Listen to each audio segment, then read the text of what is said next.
चला तर आज आपण कोल्हापुरी पद्धतीचं झणझणीत मटण कसं बनवायचं ते बघत आहोत. तर मटणाला पहिल्यांदा हळद मीठ लावून घ्यायचं व्यवस्थित. त्याच्यामध्ये अर्धा लिंबू पिळायचा. अर्धा किलो मटण घेतलं आहे मी, त्याच्यामध्ये अर्धा लिंबू पिळला. हे सगळं मिश्रण व्यवस्थित एकत्र करून घेतलं. त्याच्यानंतर कुकर गरम करत ठेवला. त्याच्यामध्ये तेल टाकलं, कांदा टाकला एक चिरून, तो व्यवस्थित परतून घेतला. कोणाला हवं तर त्याच्यामध्ये खडे मसालेही टाकू शकता, पण आमच्या घरी नाही आवडत ते, म्हणून मी नाही टाकलेलं. त्याच्यानंतर त्याच्यामध्ये हे मटण टाकून घ्यायचं, ते व्यवस्थित हलवून घ्यायचं आणि त्याच्यावरती नंतर झाकण ठेवायचं आणि त्याच्यावरती पाणी ओतायचं.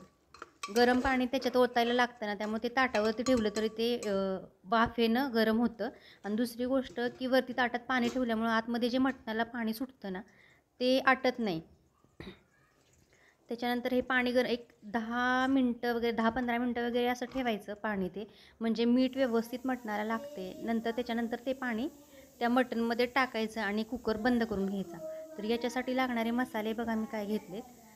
आलं घेतले, लसूण घेतला आहे 2 गड्डी, कोथिंबीर घेतली, कांदे 2 भाजून घेतलेत, खोबरं भाजून घेतले, जिरं आणि तीळ ही गोष्टी भाजून घेतल्यात. हे सगळं मिश्रण व्यवस्थित बारीक करून घ्यायचं मिक्सरमध्ये.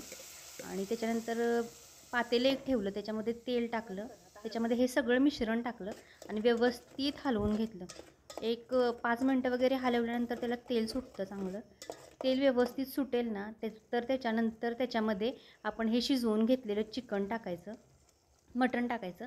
तर त्याच्यामध्ये एक 2-3 चमचे कांदा लसूण मसाला टाकायचा. म्हणजे तुमच्या चवीनुसार तुम्हाला किती तिखट हवं आहे त्या पद्धतीनं टाका. आमचा जो कांदा लसूण मसाला आहे ना, तर त्याच्यात ऑलरेडी मीठ टाकलेलं असतं, त्यामुळे शक्यतो वरून टाकायची गरज नाही लागत. जर लागलंच तर चिमूटभर मीठ आम्ही वरून टाकतो ना, अगोदरच मटणाला मीठ लावलेलं होतं, त्यामुळे त्याची काही गरज नाही लागत. नंतर त्याच्यामध्ये मटण मसाला टाकला, हे सगळं मिश्रण व्यवस्थित हलवून घेतलं. त्याला व्यवस्थित तेल सुटलं ना की हे असं बघा शिजवून ठेवलेले जे मटण आहे ना, तर ते त्याच्यामध्ये घालायचं आणि त्याला व्यवस्थित उकळी आणायची. एक 2 मिनटं मोठा गॅस करायचा आणि ते व्यवस्थित उकळलं ना की नंतर कमी गॅसवरती कमी फ्लेमवरती व्यवस्थित उकळून घ्यायचं. हे बघा आपला मटण रस्सा व्यवस्थित तयार आहे. छान त्याला कलरही छान आला आहे आणि छान लागतो. असं कोल्हापुरी पद्धतीचं मटण एकदा बनवून बघा, तुम्हालाही नक्की आवडेल. आणि माझा तुम्ही चॅनल सबस्क्राईब केला नसेल तर सबस्क्राईब करून घ्या. आणि आवडली असेल रेसिपी तर लाईक शेअर आणि सबस्क्राईब नक्की करा. आणि अशाच पद्धतीच्या नवीन नवीन रेसिपीज तुम्हाला माझ्या चॅनलवरती नक्की बघायला भेटतील.